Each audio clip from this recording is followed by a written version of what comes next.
के बोलो जय काली मैया की, बोलो जय काली मैया की। जोर से बिजली बिजली धूम धड़का।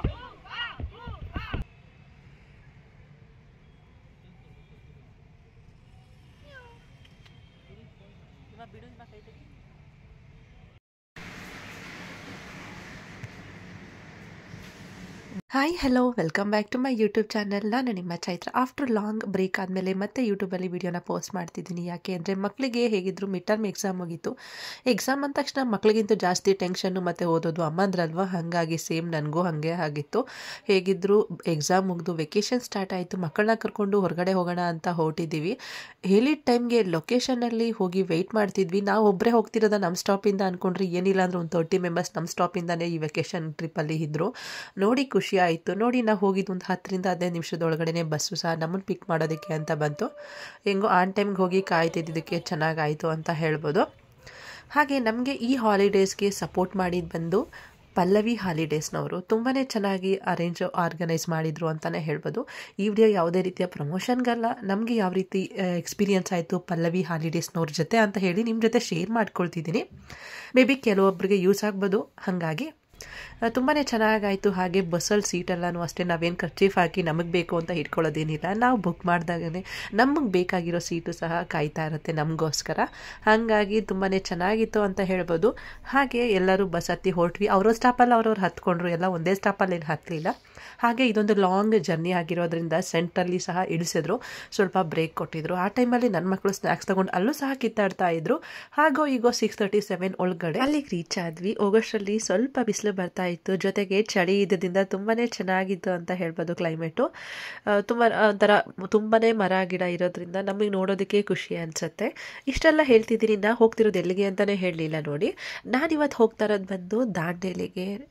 ತುಂಬಾ ಚೆನ್ನಾಗಿದೆ. One of the most beautiful visited place ಅಂತಲೇ ಹೇಳ್ಬೋದು. ನಾವು ದಾಂಡೇಲಿಗೆ ರೀಚ್ ಆದ ತಕ್ಷಣ ಸ್ಟೇ ಆಗಬೇಕಲ್ವ, ಹಾಗಾಗಿ ಪಲ್ಲವಿ ಹಾಲಿಡೇಸ್ನವರು ಇದಕ್ಕೆಲ್ಲ ನಮಗೆ ಅರೇಂಜ್ಮೆಂಟ್ ಮೊದಲೇ ಮಾಡಿದ್ರು. ಇವತ್ತು ನಾವು ಸ್ಟೇ ಆಗ್ತಿರೋದು ಬಂದು ಬೈಸನ್ ರಿವರ್ ರೆಸಾರ್ಟ್ ಅಂತ ಹೇಳಿಬಿಟ್ಟು ಚೆನ್ನಾಗಿದೆ. ಕ್ವೈಟ್ ಗುಡ್ ಅಂತಲೇ ಹೇಳ್ಬೋದು. ಪರಿಸರದ ಮಧ್ಯ ಇರೋದ್ರಿಂದ ತುಂಬ ಚೆನ್ನಾಗಿದೆ ಅಂತಲೇ ಹೇಳ್ಬೋದು. ಇದ್ರ ಪೂರ್ತಿ ವಿಡಿಯೋನ ನೋಡಿದ್ರೆ ರೆಸಾರ್ಟ್ ಹೇಗಿದೆ ಮತ್ತು ನಾವು ಹೇಗೆಲ್ಲ ಎಕ್ಸ್ಪೀರಿಯನ್ಸ್ ಮಾಡಿದ್ರಿ ಅಂತ ಗೊತ್ತಾಗುತ್ತೆ. ಮತ್ತು ಟ್ರಿಪ್ಪಲ್ ಎಕ್ಸ್ಪೀರಿಯನ್ಸ್ ನಾನು ಮಾಡ್ಕೊಂಡು ಬಂದು ಸ್ವಲ್ಪ ಕೋಲ್ಡ್ ಆಗಿದೆ, ಹಾಗಾಗಿ ವಾಯ್ಸ್ ಸ್ವಲ್ಪ ವೇರಿಯೇಷನ್ ಇದೆ. ವೈಷ್ಣವಿ ರಾಧಾ 9 ಮೆಂಬರ್ಸ್ ಬ್ಯಾಚ್ ಬರ್ತಾ ಇದ್ದಾರೆ. ಇವ್ರು ಬಂದು ಗೈಡು ನಮ್ಮ ಜೊತೆನೇ ಇರ್ತಾರೆ. ಅಂದರೆ ಬಸ್ಸಲ್ಲಾಗಿರ್ಬೋದು ಮತ್ತು ರೆಸಾರ್ಟು ಯಾವುದೇ ಆ್ಯಕ್ಟಿವಿಟೀಸಲ್ಲೂ ನಮಗೆ ಗೈಡ್ ಮಾಡ್ತಾ ಇರ್ತಾರೆ. ಸ್ವಲ್ಪ ಸಪೋರ್ಟಿವ್ ಆಗಿ ಇರ್ತಾರೆ ಅಂತಲೇ ಹೇಳ್ಬೋದು. ಒಂದು ಕಡೆ ಹೋಗ್ತೀವಿ, ಏನು ಅದಕ್ಕೇನಂತೆ. ನಮ್ಮೆಲ್ಲರಿಗೂ ಸ್ಟೇ ಆಗೋದಕ್ಕೆ ರೂಮ್ಸ್ನ ಅಲಾಟ್ ಮಾಡ್ತಾ ಇದ್ರು. ಹಾಗಾಗಿ ನಾವು ಸಹ ನಮ್ಮ ರೂಮ್ ಹತ್ರ ಹೋಗ್ತಾ ಇದ್ದೀವಿ. ಒಂದು ರೂಮಲ್ಲಿ ಏನಿಲ್ಲ ಅಂದರೂ ಫುಲ್ ಫ್ಯಾಮಿಲಿ ಇರ್ತೀವಿ ಅಂತ ಅಂದರೆ ಒಂದು 4 to 5 ಮೆಂಬರ್ಸ್ ಇದ್ದರೆ ಫುಲ್ ರೂಮ್ ನಮಗೆ ಇರುತ್ತೆ. ಇಲ್ಲಾಂದರೆ ಸ್ವಲ್ಪ ಶೇರ್ ಮಾಡಬೇಕಾಗುತ್ತೆ. ಇಲ್ಲಿ ನಾನು ಮತ್ತು ಹಿತಾಯಿಮ್ಮ 3 ಜನ ಅಲ್ವಾ, ಹಾಗಾಗಿ ನಮ್ಮ ಜೊತೆ ಇನ್ನಿಬ್ಬರು ಸ್ಟೇ ಆಗಿದ್ರು. ಸ್ವಲ್ಪ ಅಂದರೆ 5 ಬೆಡ್ ಇರೋಂಥ ರೂಮ್ನೇ ಸಹ ಕೊಡ್ತಾರೆ. ಓಕೆ, ಮ್ಯಾನೇಜಬಲ್ ಅಂತಲೇ ಹೇಳ್ಬೋದು. ಈಗ ನಾವೆಲ್ಲ ರೂಮ್ಗೆ ಹೋಗ್ತಾ ಇದ್ದೀವಿ. ರೂಮ್ಗೆ ಹೋಗಿ ಫ್ರೆಶ್ ಅಪ್ ಆಗಿ ಆಮೇಲೆ ನೆಕ್ಸ್ಟ್ ಏನು ಹೇಳ್ತಾರೆ ಅಂತ ಗೊತ್ತಾಗತ್ತೆ.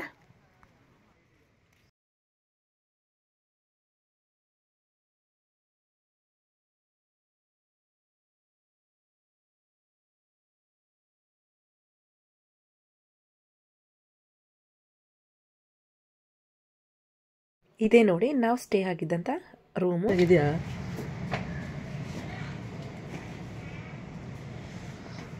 ಲೈಟ್ಸ್ ಆನ್ ಮಾಡು, ಲೈಟ್ ಆನ್ ಮಾಡಿ.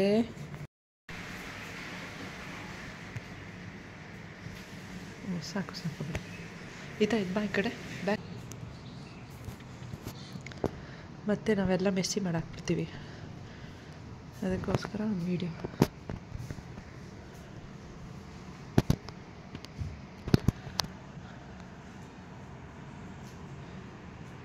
ಅದೇ ನಿಮ್ಮನ್ನೆಲ್ಲ ನೋಡಿದ್ರಲ್ಲ ರೂಮ್ ಹೇಗಿತ್ತು ಅಂತ ಹೇಳ್ಬಿಟ್ಟು. ಚೆನ್ನಾಗಿದೆ, ಓಕೆ ಅಂತ ಅನ್ನಿಸ್ತು. ಹಾಗೆ ರೂಮಲ್ಲಿ ಬಂದು ಲಗೇಜ್ ಎಲ್ಲ ಇಟ್ಟು ಆಮೇಲೆ ಸ್ವಲ್ಪ ಫ್ರೆಶ್ ಅಪ್ ಆಗೋದಕ್ಕೆ ಟೈಮ್ ಕೊಟ್ಟಿದ್ರು. ಫ್ರೆಶ್ ಅಪ್ ಆಗಬೇಕು ಅಷ್ಟರಲ್ಲಿ ಹಿತಾಯಿಮ್ಮ ಬಂದು ಹೊರಗಡೆ ಅಂದರೆ ರಿವರ್ ಹೋಗ್ತಾ ಇರುತ್ತಲ್ವ ನೀರು, ಅದನ್ನು ನೋಡ್ಕೊಳ್ತಾ ನಿಂತಿದ್ರು. ಚೆನ್ನಾಗಿತ್ತು. ಎಳೆ ಬಿಸಿಲು ಬೇರೆ ತುಂಬ ಚೆನ್ನಾಗಿದೆ ಅನ್ನಿಸ್ತು ಕ್ಲೈಮೇಟ್ ಎಲ್ಲ ನೋಡಲಿಕ್ಕೆ.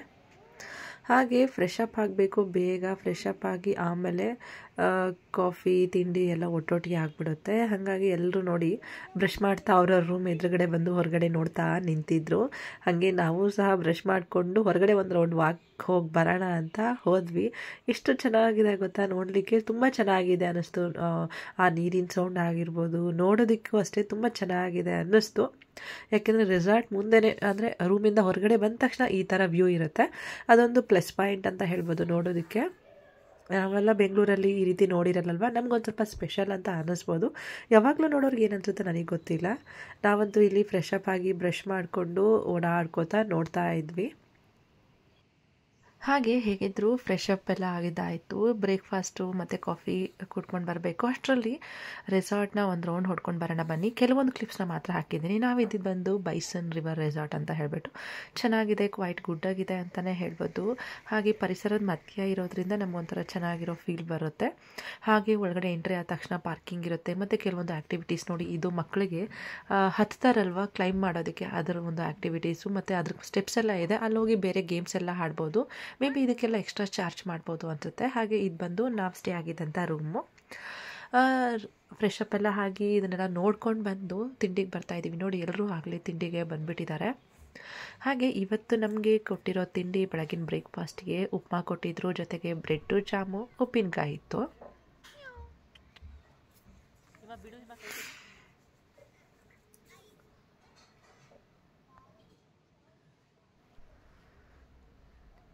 ತಿಂಡಿ ಎಲ್ಲ ಚೆನ್ನಾಗಿದೆ ಅನ್ನಿಸ್ತು. ಉಪ್ಮಾ ಸ್ವಲ್ಪ ಕೆಲವೊಬ್ರಿಗೆ ಇಷ್ಟ ಆಗಲ್ಲ, ಬಿಸಿ ಬಿಸಿ ತಿಂದರೆ ಅದು ಸಹ ಚೆನ್ನಾಗಿರುತ್ತೆ. ಬ್ರೆಡ್ಡು ಜಾಮು ಬಿಡಿ ನಾರ್ಮಲ್ಲು. ಹಾಗೆ ತಿಂಡಿ ಎಲ್ಲ ತಿಂದ್ಕೊಂಡ್ವಿ. ತಿಂಡಿ ತಿಂದು ಹಾಗೆ ಕಾಫಿ ಟೀನೂ ಅಲ್ಲೇ ಇರುತ್ತೆ. ಅದನ್ನು ಬೇಕಾದವರು ಕಾಫಿ ಅಥವಾ ಟೀ ಏನು ಬೇಕೋ ಅದು ತೊಗೊಂಡು ಕುಡ್ಕೊಳ್ಬೋದು. ನಾವೊಂದು ಸ್ವಲ್ಪ ಚಳಿ ಅಲ್ವಾ, ಹಾಗಾಗಿ ಕಾಫಿ ಒಂದು ಸ್ವಲ್ಪ ಕುಡ್ಕೊಂಡು ಹಾಗೆ ರಿವರ್ ರಾಫ್ಟಿಂಗ್ ಅಂತ ಇದೆಯಲ್ವ, ಅದಕ್ಕೆ ಹೋಗಬೇಕು ಮತ್ತು ಕ್ಲೋಸ್ ಮಾಡ್ತಾರೆ ಅಂತ ಜಸ್ಟ್ ಹೇಳ್ತಿದ್ರು ಅಷ್ಟೇ. ಡೇ ಫುಲ್ಲು ಮಾಡಿದ್ರು. ಆದರೂ ನಾವು ಹರಿಬರಿಯಲ್ಲಿ ತಿಂಡಿ ಎಲ್ಲ ಮಾಡಿಕೊಂಡು ಕಾಫಿ ಕುಡ್ಕೊಂಡು ರಿವರ್ ಆ್ಯಕ್ಟಿವಿಟೀಸ್ಗೆ ಅಂತ ಹೋಗ್ತಾ ಇದ್ದೀವಿ. ಅಂದರೆ ಅಲ್ಲಿ ಮೊಬೈಲ್ ಫೋನ್ ಏನೂ ತೊಗೊಂಡು ಹೋಗಬಾರ್ದು. ಹೋದರೂ ಮತ್ತು ನಮ್ಮ ರೆಸ್ಪಾನ್ಸಿಬಿಲಿಟಿ ಇರುತ್ತೆ, ಥಿಂಗ್ಸ್ ಆಗಿರ್ಬೋದು, ಮೊಬೈಲ್ ಆಗಿರ್ಬೋದು. ಹಾಗಾಗಿ ನಾವೆಲ್ಲ ಇಟ್ಬಿಟ್ಟು ಜಸ್ಟ್ ಮೊಬೈಲ್ನ ಒಂದು ಎತ್ಕೊಂಡು ಹೋದೆ. ಆದರೂ ಕೆಲವೊಂದು ಆ್ಯಕ್ಟಿವಿಟೀಸ್ಗೆ ಅದು ತೊಗೊಂಡು ಹೋಗ್ಲಿಕ್ಕೆ ಆಗಲಿಲ್ಲ. ಯಾಕಂದರೆ ನಾವು ಮೊಬೈಲ್ ಸೇಫ್ ಎಲ್ಲ ನೋಡಬೇಕಲ್ವ. ನೋಡಿ, ಇದನ್ನೆಲ್ಲ ಆ್ಯಕ್ಟಿವಿಟೀಸು ನಮಗೋಸ್ಕರ, ಅಂದರೆ ಯಾರ್ಯಾರು ವಿಸಿಟ್ ಮಾಡ್ತಿರೋ ಅವ್ರಿಗೋಸ್ಕರ. ಇದು ಬಂದು ರಿವರ್ ರಾಫ್ಟಿಂಗ್ ಅಂತ ಹೇಳ್ಬಿಟ್ಟು ನಾನು one of the beautiful experience ಅಂತ ಹೇಳ್ಬೋದು. ನನಗಂತೂ ತುಂಬ ಚೆನ್ನಾಗಿದೆ ಅನ್ನಿಸ್ತು. ಹಾಗೆ ತುಂಬಾ ಖುಷಿ ಕೊಟ್ಟಂಥ ಆ್ಯಕ್ಟಿವಿಟಿ ಅಂತ ಅಂದರೆ ಇದೆ ಅಂತಲೇ ಹೇಳ್ಬೋದು. ಚೆನ್ನಾಗಿತ್ತು ನೋಡಿ. ನಾವೆಲ್ಲ ಹತ್ತಿದ್ವಿ, ಆದರೆ ಹಿಮನ್ಗೆ ಅಂಡರ್ 10-11 ಇದ್ದರೆ ಅವ್ರು ಬಿಡೋಲ್ವಂತೆ. ಹಾಗಾಗಿ ಅವಳನ್ನು ಬಿಡಲಿಲ್ಲ. ಈತ, ನಾನು ಮತ್ತು ನಮ್ಮ ಜೊತೆಲಿ ಬಂದಿರೋರೆಲ್ಲ ಹತ್ತಿದ್ವಿ. ಒಂದು ಬೋಟ್ಗೆ 8 ಮೆಂಬರ್ಸ್ ಇರ್ತಾರೆ. ಚೆನ್ನಾಗಿತ್ತು ಅಂತ ಹೇಳ್ಬೋದು. ನನಗಂತೂ ತುಂಬ, ಎಲ್ಲರಿಗೂ ಇಷ್ಟ ಆಗಿದ್ದು ಇದೆ, ನನಗಂತ ಅಲ್ಲ, ಎಲ್ಲರಿಗೂ ಇಷ್ಟ ಆಯಿತು ಈ ಆ್ಯಕ್ಟಿವಿಟಿ ಅಂತೂ. ಹಾಗಾಗಿ ಹಿಮನ್ ಕೈಲಿ ಫೋನ್ ಕೊಟ್ಟು ವೀಡಿಯೋ ಮಾಡ್ಕೊ ಅಂತ ಹೇಳಿಬಿಟ್ಟು ನಾವೇನೋ ಹೋದ್ವಿ. ಅವಳಿಗಂತೂ ಸ್ವಲ್ಪ ತುಂಬಾ ಡಿಸಪಾಯಿಂಟ್ ಆಗಿದ್ಲು. ಅದೆಲ್ಲ ಕಾಮನ್ನು, ಬಟ್ ಏನು ಮಾಡೋಕ್ಕಾಗಲ್ಲ, ಸಣ್ಣ ಮಕ್ಕಳಿಗೆ ಬಿಡಲ್ಲ, ನಮ್ಮ ಸೇಫ್ಗೋಸ್ಕರ ಅಲ್ವಾ. ಹಾಗಾಗಿ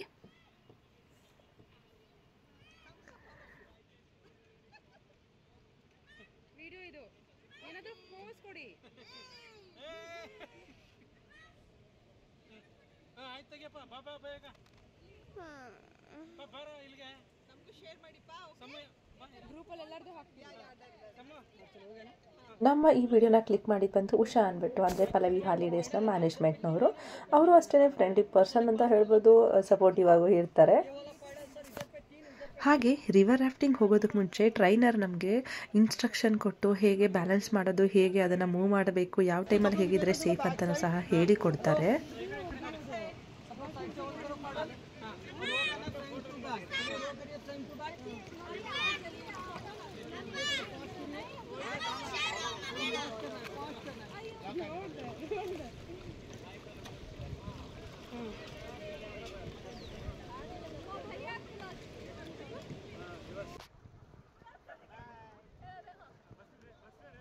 ಮೊದಲಿಗೆ ಬೋಟ್ನ ಮೂವ್ ಮಾಡಿಕೊಂಡು ಒಂದು ಸೈಡ್ಗೆ ಹೋಗಿ ಅಲ್ಲಿ ಟ್ರೈನ್ ಅಪ್ ಮಾಡ್ತಾರೆ.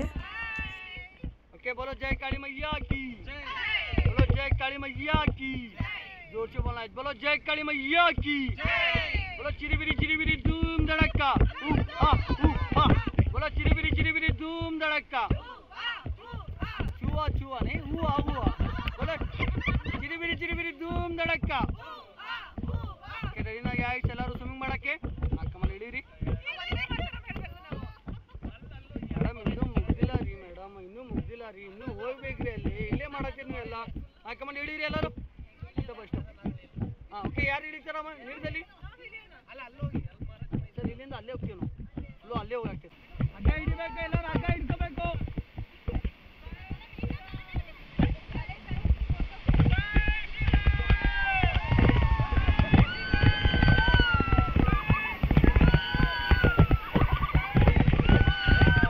ಇದಂತೂ ವಾವ್ ಎಕ್ಸ್ಪೀರಿಯನ್ಸ್ ಅಂತಲೇ ಹೇಳ್ಬೋದು. ಸಖತ್ತಾಗಿತ್ತು. ಆದರೆ ನಾವು ಇನ್ನೊಂದು ಸರಿ ಟ್ರೈ ಮಾಡೋಣ ಅಂತ ಕೇಳಿದ್ವಿ, ಆದರೂ ಅವರು ಇನ್ನೊಂದು ಸರಿಗೆ ಅವಕಾಶ ಕೊಡಲಿಲ್ಲ. ಜಸ್ಟ್ ಎಲ್ಲರಿಗೂ ಒಂದೊಂದು ಟೈಮ್ ಅಂತೆ, ಅಂದರೆ ಪ್ಯಾಕೇಜಲ್ಲಿ ಏನಿರುತ್ತೋ ಅದನ್ನು ಮಾತ್ರ ಕೊಡ್ತಾರೆ. ಹಾಗೆ ಜಿಪ್ ಲೈನ್ ಮಾತ್ರ ಅದಕ್ಕೆ ನಾವು ಎಕ್ಸ್ಟ್ರಾ ಪೇ ಮಾಡಬೇಕಾಗುತ್ತೆ. ಅದು ಸಹ ನಾನು ಎಕ್ಸ್ಪೀರಿಯನ್ಸ್ ಮಾಡಿದೆ, ಫಸ್ಟ್ ಟೈಮ್ ಮಾಡಿದ್ದು. ತುಂಬಾ ಚೆನ್ನಾಗಿದೆ ಅನ್ನಿಸ್ತು. ಇಷ್ಟನ್ನು ಮುಗಿಸ್ಕೊಂಡು ಬಂದು ಈ ಹಿಮ ಬೇರೆ ಸಿಟ್ಟಲ್ಲಿ ಹೋಗಿ ಸ್ವಿಮ್ಮಿಂಗ್ ಪೂಲಲ್ಲಿ ಕುತ್ಕೊಂಡಿದ್ಲು. ಇನ್ನೇನು ಮಾಡೋದು, ಅದು ಕಾಮನ್ ಅಲ್ವಾ. ಅವಳಿಗೂ ಬೇಜಾರಾಯಿತು. 2-3 ಆ್ಯಕ್ಟಿವಿಟೀಸ್ಗೆ ಅಂಡರ್ 10, 11 ಇದ್ದರೆ ಮತ್ತು ಅವ್ರ ಹೈಟು ಸಹ ನೋಡ್ತಾರೆ.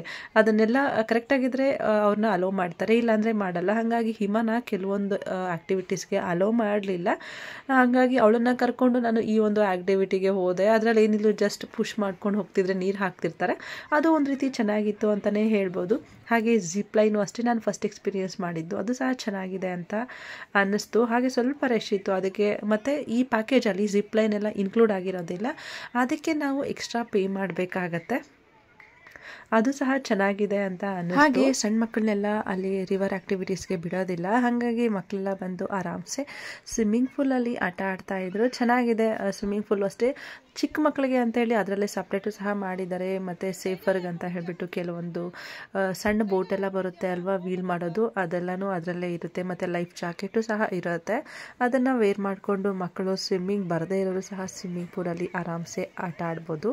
ಈ ಒಂದು ಸ್ವಿಮ್ಮಿಂಗ್ ಪೂಲ್ ಬಂದು ರೆಸಾರ್ಟ್ ಸೆಂಟ್ರಲ್ಲಿ ಇರುತ್ತೆ. ಎಲ್ಲರೂ ಆರಾಮ್ಸೆ ಯಾವಾಗ ಬೇಕೋ ಆವಾಗ ಹೋಗಿ ಸ್ವಿಮ್ಮಿಂಗ್ ಮಾಡ್ಬೋದು, ಅಲ್ಲಿ ಆಟ ಆಡ್ಬೋದು. ಚೆನ್ನಾಗಿದೆ ಅನ್ನಿಸ್ತು ನೋಡಿ. ಇದೊಂದು ಇರೋದ್ರಿಂದ ಸಣ್ಣ ಮಕ್ಕಳಿಗೆ ಒಂದು ಸ್ವಲ್ಪ ಹೆಲ್ಪ್ ಆಗುತ್ತೆ, ಯಾಕೆಂದರೆ ಅವ್ರನ್ನ ಬೇರೆ ಆ್ಯಕ್ಟಿವಿಟೀಸಲ್ಲಿ ಅಲೋ ಮಾಡೋದಿಲ್ಲ ಅಲ್ವಾ. ಹಾಗಾಗಿ ಸ್ವಿಮ್ಮಿಂಗ್ ಪೂಲ್ ಇರೋದ್ರಿಂದ ಸ್ವಲ್ಪ ಹೆಲ್ಪ್ ಆಯಿತು ಅಂತ ಹೇಳ್ಬೋದು. ಹಿಮ ಇದರಲ್ಲೇ ಒಂದು ಸ್ವಲ್ಪ ಹೊತ್ತು, ಅಂದರೆ ಸುಮಾರು ಹೊತ್ತು ಇದರಲ್ಲೇ ಆಟ ಆಡಿಕೊಂಡು ಇದ್ಲು. ಹಾಗೆ ಒಳ್ಳೆ ಟೈಮ್ ಪಾಸ್ ಅಂತಲೇ ಹೇಳ್ಬೋದು ಈ ರೀತಿ ಆ್ಯಕ್ಟಿವಿಟೀಸ್ ಮಕ್ಕಳಿಗೆ ಇರೋದ್ರಿಂದ. ಇದನ್ನೆಲ್ಲ ನೋಡಿಕೊಂಡು ನಾನು ನೆಕ್ಸ್ಟ್ ಬಂದಿದ್ದೇನೆ ಜಿಪ್ ಲೈನ್ಗೆ ಅಂತ ಹೇಳಿಬಿಟ್ಟು. ಇದಕ್ಕಂತೂ ತುಂಬ ಹೊತ್ತು ವೆಯ್ಟ್ ಮಾಡಿದೆ. ಅರೌಂಡ್ ಏನಿಲ್ಲ ಅಂದರೂ 30 to 40 ಮಿನಿಟ್ಸ್ ವೆಯ್ಟ್ ಮಾಡಿ ಜಿಪ್ ಲೈನ್ನ ಟ್ರೈ ಮಾಡಿದೆ. ಅದು ಅಷ್ಟೇ ಎಕ್ಸ್ಪೀರಿಯನ್ಸ್ ತುಂಬ ಚೆನ್ನಾಗಿತ್ತು. ಆ್ಯಕ್ಚುಲಿ ಇದು ನನ್ನ ಫಸ್ಟ್ ಎಕ್ಸ್ಪೀರಿಯನ್ಸು, ತುಂಬಾ ಚೆನ್ನಾಗಾಯಿತು ಅಂತ ಹೇಳ್ಬೋದು. ಹಾಗೆ ಕಣ್ಮುಚ್ಚಿ ಕಣ್ ತೆಗೆಯೋಷ್ಟೊತ್ತಿಗೆ ಜಿಪ್ ಲೈನ್ ಮುಗ್ದೇ ಹೋಗ್ಬಿಡುತ್ತೆ, ಅಷ್ಟು ಸ್ಪೀಡಾಗಿ ಹೋಗುತ್ತೆ. ಆದರೂ ಒಂಥರ ಚೆನ್ನಾಗಿದೆ ಅನ್ನಿಸ್ತು. ನೆಕ್ಸ್ಟ್ ನಾನು ಇದನ್ನು ಮುಗಿಸ್ಕೊಂಡು ಹೋಗಿದ್ದೆ ಕಯಾಕಿಂಗ್ ಬಂದು ನಾವೇ ಓನಾಗಿ ಬೋಟಲ್ಲಿ, ಸಣ್ಣ ಬೋಟಲ್ಲಿ ಹೋಗಬೇಕಾಗತ್ತೆ. ಅದಕ್ಕೆ ಇನ್ಸ್ಟ್ರಕ್ಷನ್ ಅವ್ರು ಕೊಟ್ಟು ಕಳಿಸ್ತಾರೆ. ನಾನು ಹಿತನ ಜೊತೆ ಒಂದು ರೌಂಡು ಹೋಗಿ ಬಂದು ಆಮೇಲೆ ನನ್ನ ಫ್ರೆಂಡ್ ಜೊತೆನೂ ಸಹ ಕಯಾಕಿಂಗ್ನ ಟ್ರೈ ಮಾಡಿದೆ. ತುಂಬಾ ಚೆನ್ನಾಗಿತ್ತು ನೋಡಿ. ಈ ರೀತಿ ಬೋಟ್ನ ನಾವೇ ನಡೆಸ್ಕೊಂಡು ಹೋಗಬೇಕು, ಒಂದು ಸ್ವಲ್ಪ ಧೈರ್ಯ ಮಾಡಬೇಕು, ಏನೂ ಆಗೋದಿಲ್ಲ. ಲೈಫ್ ಜಾಕೆಟ್ ಹಾಕಿರ್ತಾರೆ. ಈ ರೀತಿ ಎಲ್ಲ ರಿವರ್ ಆ್ಯಕ್ಟಿವಿಟೀಸ್ನ ಮುಗಿಸ್ಕೊಂಡು ಫ್ರೆಶ್ ಅಪ್ ಆಗಿ ಊಟಕ್ಕೆ ಬಂದ್ವಿ. ಮಧ್ಯಾಹ್ನ ಊಟಕ್ಕೆ ಅಂತ ಹೇಳಿ ರೈಸು, ಹೆಸರು ಕಾಳಿನ ಪಲ್ಯ, ದಾಲು ಮತ್ತು ಎಗ್ ಗ್ರೇವಿ ಎಲ್ಲನೂ ಇತ್ತು. ಊಟನೂ ಸಹ ತುಂಬ ಚೆನ್ನಾಗಿತ್ತು. ಊಟನ ಮುಗಿಸ್ಕೊಂಡು ರೆಸಾರ್ಟ್ ಒಂದು ರೌಂಡು ನೋಡ್ತಾ ಇದ್ವಿ. ಹಾಗೆ ನೆಕ್ಸ್ಟ್ ಏನೇನು ಮಾಡಿದ್ವಿ ಅಂತ ನೆಕ್ಸ್ಟ್ ವಿಡಿಯೋದಲ್ಲಿ ಶೇರ್ ಮಾಡ್ತೀನಿ. ನಿಮಗೆ ಈ ವಿಡಿಯೋ ಇಷ್ಟ ಆದರೆ ಫ್ಯಾಮಿಲಿ ಫ್ರೆಂಡ್ಸ್ಗೂ ಶೇರ್ ಮಾಡಿ. ಹಾಗೆ ನಮ್ಮ ಯೂಟ್ಯೂಬ್ ಚಾನಲ್ನ ಸಬ್ಸ್ಕ್ರೈಬ್ ಮಾಡಿ. Thank you.